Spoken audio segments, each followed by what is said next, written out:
Hello भाई लोग, channel पे वापस स्वागत है। आज मैं एक ऐसे टॉपिक के बारे में बात करना चाहता हूं जो इंटरेस्टिंग भी है और सोचने वाला भी है।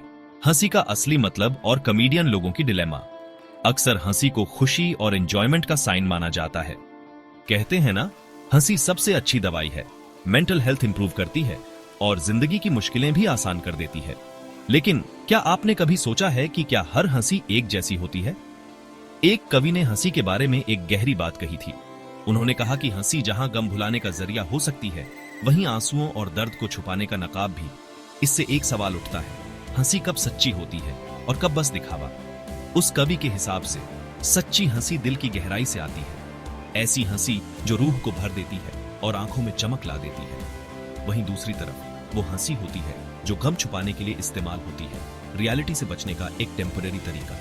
इस तरह की हंसी भले ही थोड़ी देर के लिए सुकून दे, लेकिन असली इमोशंस को दबा के रखने से नुकसान ज्यादा होता है। अब बात करते हैं कॉमेडियंस और ह्यूमरिस्ट्स के रोल की सोसाइटी में। उनका मेन गोल होना चाहिए खुशियां फैलाना और पॉजिटिव वाइब्स देना। लेकिन अगर वो सिर्फ लोगों को हंसाने पर फोकस करेंगे, बिना असली प्रॉब्लम्स की बात करें, तो हैप्पीनेस की समझ सुपरफिशियल रह जाएगी। ह्यूमरिस्ट की एक खास जिम्मेदारी होती है, उन्हें अपनी कला का इस्तेमाल रियलिटी दिखाने के लिए करना चाहिए, सिर्फ एस्केप के लिए नहीं। ह्यूमर के जरिए रियल इश्यूज को सामने लाकर वो लोगों को अपनी सच्चाई का सामना करने और सही सॉल्यूशंस ढूंढने के लिए इंस्पायर कर सकते हैं। एक इंपॉर्टेंट बात यह है कि जब हंसी डीप जॉय से जुड़ी होती है, तो वो एक स्पिरिचुअल एक्सपीरियंस बन जाती है। ये रूह को आजाद करती है और जिंदगी को एक नया नजरिया देती है। लेकिन सिर्फ सैडनेस के लिए हंसी को रेमेडी मानना गलत हो सकता है। लोग अक्सर अपने गमों से बचने के लिए हंसी का सहारा लेते हैं।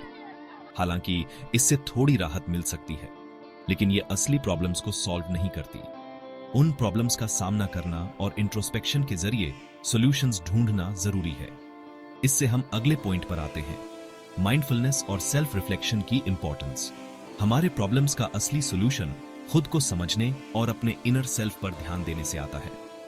हंसी इस जर्नी का हिस्सा हो सकती है, लेकिन इसे जेन्युइन इंट्रोस्पेक्शन और माइंडफुलनेस के साथ होना चाहिए।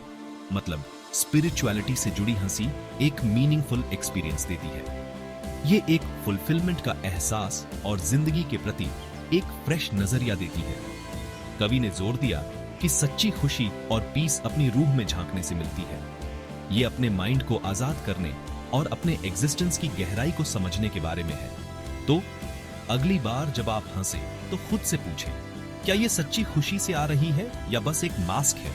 ऐसी हंसी की कोशिश करें जो जेन्युइन हैप्पीनेस दिखाए और दूसरों को भी अपना ट्रू सेल्फ अपनाने के लिए इंस्पायर करे। देखने के लिए शुक्रिया। अगर आपको ये डिस्कशन इंसाइटफुल लगी तो लाइक, सब्सक्राइब और नोटिफिकेशन बेल दबाना मत भूलना।